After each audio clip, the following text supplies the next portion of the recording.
আসসালামু আলাইকুম, সবাই কেমন আছেন? আশা করছি সবাই ভালো আছেন। আল্লাহর রহমতে আমি আলহামদুলিল্লাহ অনেক ভালো আছি। তো অনেকদিন পরে একটা ভিডিও নিয়ে আসলাম। তো ভিডিওটা হচ্ছে আর্দ্রতা নিয়ে। এখন চলতেছে শীতের মৌসুম, তো শীতের মৌসুমে ইনকিউবেটরের আর্দ্রতা একদম কমে যায়।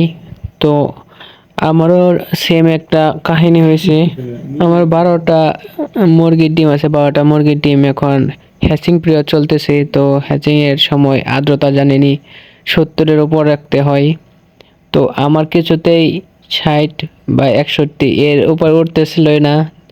তো অনেক ভয় পেয়ে গেছিলাম। তো একটা অনেক কিছু করলাম, 3টা বাটি দিছি, তাও আর্দ্রতা ওঠে না।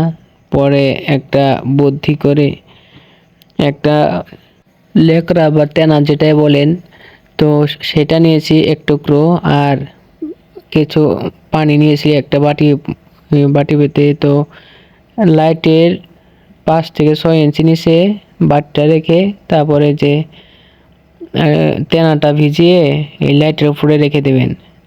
তো যখন লাইটের তাপে তেনাটা গরম হবে, তো গরম হওয়ার সাথে সাথে দেখবেন বাটি থেকে পানি শোষণ করে এটা বাষ্পে রূপান্তর হয়ে পুরো ইনকিউবেটরে ছড়িয়ে যাবে।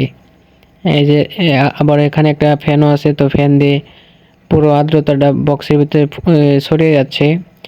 তো এটা 100% কাজ করে আপনার একদম নির্বিঘ্নে। এটা কোনো মিস্ট মেকারও দরকার নাই। আমার মিস্ট মেকার ছিল, তো সেটা নষ্ট হওয়ার কারণে এই পদ্ধতিটা ইউজ করতেছি। তো আলহামদুলিল্লাহ অনেক ভালো কাজ করতেছে। আপনাদেরকে একটু দেখাই কত দ্রুত আর্দ্রতাটা বাড়ে। আমার ইনকিউবেটরে আর্দ্রতা প্রায় 91% থেকে আরও বৃদ্ধি পাইতেছে, মানে 91+ আরও বাড়তেছে। তো সেই জন্য আমি ভিতরে একটা শুকনা গেঞ্জি বা তেনা দিয়েছি, যাতে ওইটার ভিতরে আর্দ্রতাটা শোষণ করে নেয়। তো ওইটা দেওয়ার ফলে আমার আশিতে একদম ফিক্সড হয়ে আছে। তো আপনাদের একটু ভিডিওটা একটু এখন টেনে দেবো, তো টেনে দেখেন 80-তে ফিক্স হয়ে যাবে।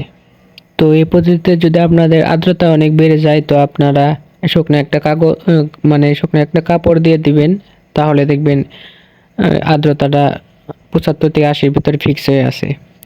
তো টেনে দিচ্ছি ভিডিওটা, এখন আপনারা দেখতে থাকেন।